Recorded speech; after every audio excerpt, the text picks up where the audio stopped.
Hello दोस्तों, कैसे हो आप सब? स्वागत है आपके अपने चैनल सिविल साइट वर्क में। आज जो मैं टॉपिक लेकर आया हूँ आपके लिए वो है अपना 5 ऐसा कौन सा कॉमन मिस्टेक होता है हाउस कंस्ट्रक्शन में जिसके वजह से घर गिर सकता है या फिर जिसके वजह से घर बहुत ही कमजोर हो सकता है। आज इस चीज के बारे में कंप्लीट डिटेल में बात करेंगे। ये देखो, एक सामने एक सैंपल के तौर पे मैंने एक वीडियो रिकॉर्ड किया, एक सामने घर है अपना, ठीक है। और इसके बारे में मैं आपको दिखाऊंगा इसमें क्या इन्होंने ऐसा 5 मिस्टेक किया है जिसकी वजह से इनका घर जो है ना ज्यादा लंबे टाइम तक टिकने वाला नहीं है। ओके, ये वीडियो बहुत ही इंपॉर्टेंट है अपने फ्रेशर्स के लिए और स्पेशली साइट इंजीनियर्स के लिए जो कि साइट पे काम करवाते हैं, ठीक है। चलो स्टार्ट करते हैं वीडियो। अपना पहला और सबसे कॉमन मिस्टेक जो होता है ना, जो लोग करते हैं, वो होता है जॉगल का। यहाँ आप सामने मैं देखो लेके जा रहा हूँ, ये देखो सामने क्या जॉगल किया हुआ है कॉलम का। आप ये देखो ये कैसा जॉगल किया हुआ है। इस तरीके का जो लोग जॉगल करते हैं ना, अपना स्ट्रक्चर उनका इतना वीक हो जाता है, इतना वीक हो जाता है। क्यों? क्योंकि जो अपना जो ऊपर से जो लोड आएगा कॉलम पे, वो डिस्ट्रीब्यूट ही नहीं हो पाएगा ग्राउंड तक पे।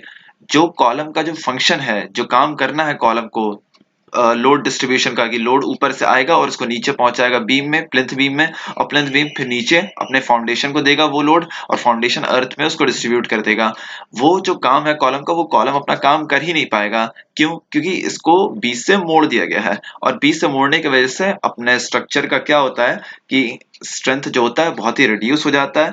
इसकी वजह से दूसरा क्या नुकसान होता है, लाइफ स्पैन बहुत ही रिड्यूस हो जाता है इसका, जिसकी जो लाइफ स्पैन होती है वो बहुत रिड्यूस हो जाती है। फिर तीसरी चीज क्या होता है कि वेट जो होता है प्रॉपरली डिस्ट्रीब्यूट जो करना होता है इसका काम, वो प्रॉपरली डिस्ट्रीब्यूट नहीं कर पाता है। और सबसे बड़ी चीज, अपना स्ट्रक्चर वीक हो जाता है। इसलिए कभी भी जॉगल नहीं करते कॉलम में इस तरीके से। जॉगल तो करते हैं लेकिन इस तरीके का जॉगल नहीं करते हैं कॉलम में कभी भी। अपनी दूसरी सबसे बड़ी क्या मिस्टेक है दोस्तों, ये आप सामने देख सकते हो कि यहाँ पे प्लिंथ बीम ढाला हुआ है, ओके, और प्लिंथ बीम के नीचे ब्रिक मेसनरी किया गया है। लेकिन ब्रिक मेसनरी के आप बीच में, ब्रिक्स के बीच में आप देखोगे ना, तो क्या दिख रहा है आपको? वहां पे वॉइड दिखेगा, यानी मोर्टार फिलिंग नहीं हुआ है प्रॉपर तरीके से। और आपको तो पता है जहां पे मोर्टार फिलिंग नहीं होगा प्रॉपर तरीके से, वहां पे प्रॉपर बॉन्ड नहीं बनेगा। तो दो ब्रिक के बीच में जब बॉन्ड नहीं बना है तो मतलब ब्रिक अपना लूज हुआ है वहां पे, ओके। जस्ट जरूरत है कि थोड़ा सा डिफरेंशियल सेटलमेंट हो, या फिर थोड़ा सा अर्थक्वेक आए, और ये सारा का सारा जो ब्रिक मेसनरी है ना, ये सब का सब लूज हो जाए, ऐसा लूज हो जाए कि ये निकल निकल के अपने आप गिर जाएगा, अपने पोजीशन से डिस्प्लेस हो जाएगा। सो ध्यान रहे दोस्तों कि आप कभी भी इस तरीके से काम नहीं करवाना। यहाँ पे क्या होता है कि आदमी, क्या जो घर बनाने वाला जिसका अपना घर है, वो सोचता है कि यहाँ पे मैं प्रॉपर तरीके से जॉइंट्स ना भरवा के सीमेंट सैंड बचा ले रहा हूँ, पानी बचा ले रहा हूँ, जिससे कि क्या मेरा पैसा कम खर्चा होगा। ये शॉर्ट टर्म का बेनिफिट है, लेकिन लॉन्ग टर्म का बेनिफिट क्या होगा कि आप अपना घर इस तरीके से मजबूत बनाइए कि वो 70 ईयर्स, 60 ईयर्स या फिर 80 ईयर्स चल सके। ये घर इस तरीके से जो वॉइड्स इसमें जो खाली है ना, इसके वजह से क्या होगा कि एक बार अर्थक्वेक आएगा, ये अपने आप सारा का सारा लूज हो जाएगा। और यहाँ पे पर्पस क्या है अपना ब्रिक नीचे देने का? ब्रिक नीचे देने का ये पर्पस है ना अपना, यहाँ पे एक तो देखो पूरे के पूरे प्लिंथ बीम के नीचे दिया गया है। अब प्लिंथ है, बीम है, राइट, ये प्लिंथ बीम है अपना। तो प्लिंथ बीम है तो कि इसके सेंटर में बेंडिंग मोमेंट जनरेट होगा, पॉजिटिव बेंडिंग मोमेंट जनरेट होगा, ओके। सो वो पॉजिटिव बेंडिंग मोमेंट को वो ब्रेक अपना रेजिस्ट करेगा। और एट द कॉर्नर्स, यानी कॉर्नर में बीम के वहां पे शेयर फोर्स जनरेट होता है, तो उस शेयर फोर्स को भी अपना ब्रिक मेसनरी रेजिस्ट करेगा। सो ये एडवांटेज होता है वहां पे, ओके।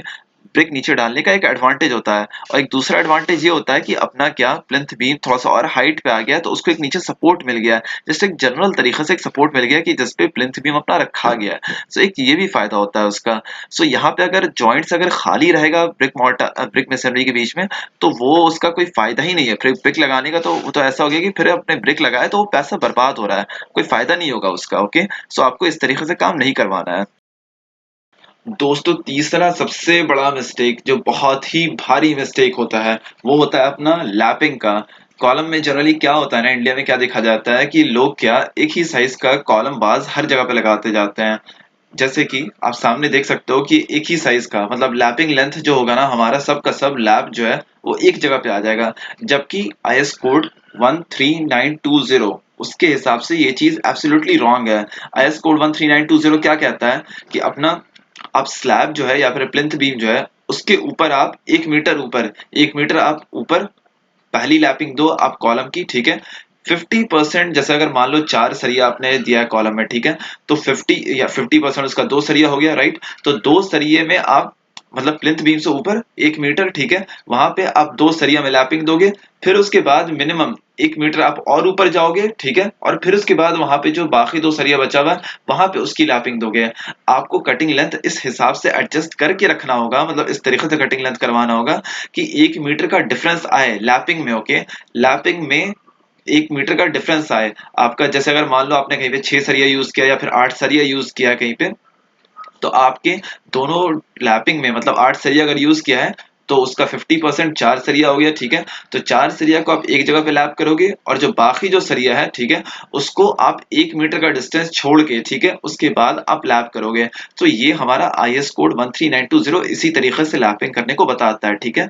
सो ये बहुत बड़ी मिस्टेक होती है लोगों की सब की सब लैपिंग एक जगह पे देते हैं, और उसके वजह से क्या होता है, अपना स्ट्रक्चर बहुत ही ज्यादा वीक हो जाता है, क्योंकि लैपिंग जोन अपना वीक जोन होता है। तो सारा का सारा वीक जोन ना एक जगह पे नहीं रखा जाता है, उसको थोड़ा सा काउंटर किया जाता है। 4 सरिया जैसे अगर आपने 8 सरिया यूज कर रहे हैं लैपिंग में, तो 4 सरिया एक जगह पे लैप हुआ, 4 सरिया बिल्कुल फ्रेश रहा, ओके। और फिर बाकी 1 मीटर ऊपर गए मिनिमम, और फिर उसके बाद आपने वहां पे रिमेनिंग 4 सरिया को लैप किया, और फिर बाकी जो 4 सरिया था जो नीचे से आपने लैप कर दिया था वो ऊपर जा रहा था, वो फ्रेश रहा, ठीक है। तो इस तरीके से उसको काउंटर किया जाता है, ओके। ये देखो दोस्तों, ये जो अपनी चौथी मिस्टेक है, ये ऐसी मिस्टेक है जो कि अपने पूरे स्ट्रक्चर को ही, पूरे फ्रेम को ही वीक कर देगा। जैसे ये हमारा फ्रेम स्ट्रक्चर है, कॉलम एंड बीम स्ट्रक्चर, ये हमारा फ्रेम स्ट्रक्चर हो गया। ये ऐसा मिस्टेक आपको दिखा रहा हूँ सामने जो कि अपने पूरे के पूरे स्ट्रक्चर को ही वीक कर देगा और मुश्किल से 10 से 15 साल उसकी लाइफ स्पैन छोड़ेगा। जिसकी कि 60 साल स्पैन होनी चाहिए थी, वो 10 साल रहेगा मुश्किल से, ओके। ये देखो क्या मिस्टेक किया इन्होंने। इन्होंने पहले ब्रिक वर्क कर दिया, ठीक है, और बीच में जो कॉलम का जो सरिया है वो निकला हुआ छोड़ दिया। इन्होंने कॉलम को कास्ट नहीं किया पहले, जबकि ब्रिक वर्क कर लिया। इसमें देखो क्या होता है ना, कॉन्ट्रैक्टर को फायदा होता है, भाई ब्रिक वर्क कर दो, ब्रिक वर्क तो करना ही है, आज ना कल करना ही है, तो ब्रिक वर्क पहले कर दो, ठीक है। अब अगर ब्रिक वर्क पहले नहीं करता कॉन्ट्रैक्टर, तो क्या होता कि भाई साहब चारों तरफ से शटरिंग प्लेट लगाना पड़ता उसको, राइट। चारों तरफ से शटरिंग प्लेट लगाना पड़ता और उसके बाद कास्ट करना पड़ता, फिर उस शटरिंग प्लेट को खोलना पड़ता, राइट। अब उसके बाद उसको क्यूरिंग करना पड़ता। अब देखो, अगर इन्होंने, अब ये तो हुआ कि जब ब्रिक वर्क नहीं किया इन्होंने तब का काम है। अब ब्रिक वर्क कर दिया इन्होंने तो क्या बच रहा है इनके पास, तो भाई साहब 2 साइड से या फिर 3 साइड से ब्रिक से अपना कवर हो जाता है एरिया। और उसके बाद क्या होता है कि सिर्फ इनको एक साइड से शटरिंग प्लेट या फिर 2 साइड से शटरिंग प्लेट करनी पड़ती है, या फिर मैक्सिमम टू मैक्सिमम 3 साइड से शटरिंग प्लेट करनी पड़ती है इनको। तो एक साइड का या फिर 2 साइड का या फिर 3 साइड का शटरिंग का तो कॉस्ट बच गया। नहीं देखो सामने दोनों साइड से ब्रिक वर्क है, तो मतलब 2 ही साइड बचा अब अपना शटरिंग प्लेट के लिए। तो इनका टाइम बच जाता है, ठीक है, इनकी लेबर कॉस्ट बच जाती है इससे। और लेकिन इसका डिसएडवांटेज क्या होता है, जो घर का मालिक है उसको क्या डिसएडवांटेज होता है, देखो। अपना हम लोग सबको पता है कि ब्रिक क्या अपना वाटर अब्सॉर्ब करता है, राइट। वाटर अब्सॉर्प्शन कैपेसिटी होता है ब्रिक में। अब इन्होंने जब कॉलम कास्ट करेंगे, जब ये शटरिंग लगा के साइड से कॉलम कास्ट करेंगे, तो क्या होगा कि अपना जो उसमें स्लरी होगा, जो उसमें सीमेंट होगा, जो उसमें वाटर होगा, ठीक है, अब वो क्या होगा ना कि जैसे ही डाला डाला जाएगा, वो जैसे ही अपना ब्रिक से सटेगा, ब्रिक उसको अब्सॉर्ब कर लेगा। तो यहाँ पे ये सबसे बड़ा डिसएडवांटेज होता है। और जब अपना ब्रिक जो है जब वाटर अब्सॉर्ब करेगा, तो उससे क्या होगा कि अपना कॉलम में जो प्रॉपर स्ट्रेंथ अचीव होना चाहिए था वो प्रॉपर स्ट्रेंथ नहीं आएगा, बिकॉज वाटर सीमेंट जो रेशियो था वो तो घट जाएगा ना। वाटर तो स्लरी जो था उसका जो भी वाटर था उसमें, वो तो ब्रिक अब्सॉर्ब कर लिया, तो वो अपना कॉलम क्या है प्रॉपर स्ट्रेंथ अचीव नहीं कर पाएगा, जिसकी वजह से कंसिडरेबली अपना स्ट्रक्चर का लाइफ स्पैन रिड्यूस हो जाएगा, ओके।